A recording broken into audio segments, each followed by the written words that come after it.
اللہم صلی علی محمد وعلی آل محمد کما صلیت علی ابراہیم وعلی آل ابراہیم انک حمید مجید۔ اللہم بارک علی محمد وعلی آل محمد کما بارکت علی ابراہیم وعلی آل ابراہیم انک حمید مجید۔ اعوذ باللہ من الشیطان الرجیم، بسم اللہ الرحمن الرحیم۔ قل لو كنتم في بيوتكم لبرز الذين كتب عليهم القتل إلى مضاجعهم وليبتلي الله ما في صدوركم وليمحص ما في قلوبكم والله عليم بذات الصدور إن الذين تولوا منكم يوم التقى الجمعان إنما استزلهم الشيطان ببعض ما كسبوا ولقد عفى الله عنهم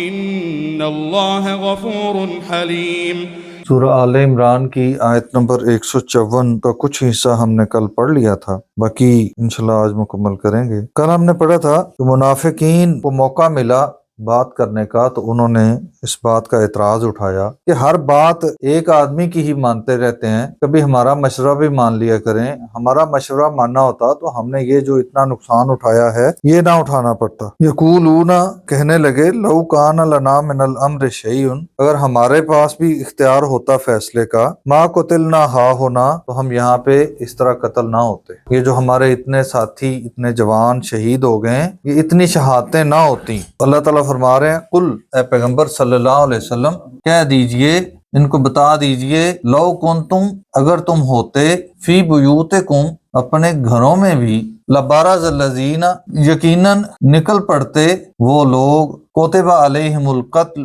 جن کے مقدر میں قتل ہونا، شہید ہونا لکھا گیا تھا، وہ نکل پڑتے کس طرف؟ الی مضاجعہم، اپنی شہید ہونے کی جگہ کی طرف۔ اب بالکل ہی نہ نکلتے میدان میں، آپ اپنے گھروں میں بھی بیٹھے رہتے تو جن کے مقدر میں شہادت لکھی تھی وہ ضرور اپنے شہادت گاہ کی طرف خوشی خوشی نکل آتے۔ وَلِيَبْتَلِيَ اللَّهُ، اور تاکہ اللہ تعالیٰ آزمائش کر لے، مَا فِي صُدُورِكُمْ، جو کچھ تمہارے سینوں میں ہے، جو قدورت، جو خوف، جو اسلام دشمنی تمہارے سینوں میں چھپی ہے وہ ظاہر کرنے کے لیے اللہ تعالیٰ نے یہ سارا میدان سجایا ہے تاکہ حقیقت کھل جائے۔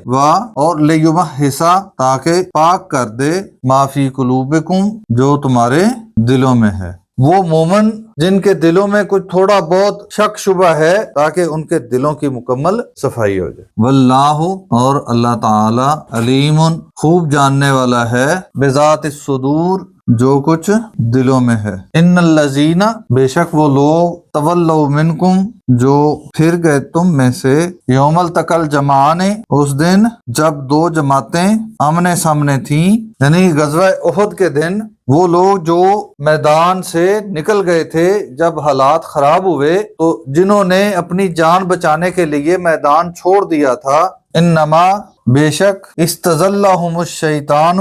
ان کو شیطان نے پھسلایا، ببعض ما کسبوا، ان کے کسی عمل کی وجہ سے، وَلَقَدْ، اور تحقیق، عَفَا اللَّهُ، اللہ تعالیٰ نے معاف فرما دیا، عنہم، ان سے، ان میں حضرت عثمان غنی رضی اللہ تعالی عنہ کا نام بھی شامل ہے۔ حالات یہ تھے کہ حضرت عمر رضی اللہ تعالی عنہ جیسا جری جوان تلوار چھوڑ کے بیٹھ گیا کہ اب جہاد کا فائدہ نہیں ہے۔ جب صورتحال اس قدر گمبھیر تھی تو صحابہ سے اس طرح کی کمزوری کا امکان بعید نہیں ہے، یہ انسانی فطرت ہے، نو ڈاؤٹ یہ ایک کمزوری کا اظہار تھا، لیکن اللہ تعالیٰ نے جب اعلان کر دیا کہ میں نے ان کو معاف فرما دیا تو اس کے بعد ان کے متعلق کوئی گفتگو کرنے کی گنجائش باقی نہیں رہتی۔ بہرحال مخالفین اس بات کو حضرت عثمان غنی رضی اللہ تعالی عنہ کی ذات کے متعلق طعن و تشنیع میں استعمال کرتے ہیں، جو کہ بالکل اس کی گنجائش نہیں ہے۔ ان اللہ،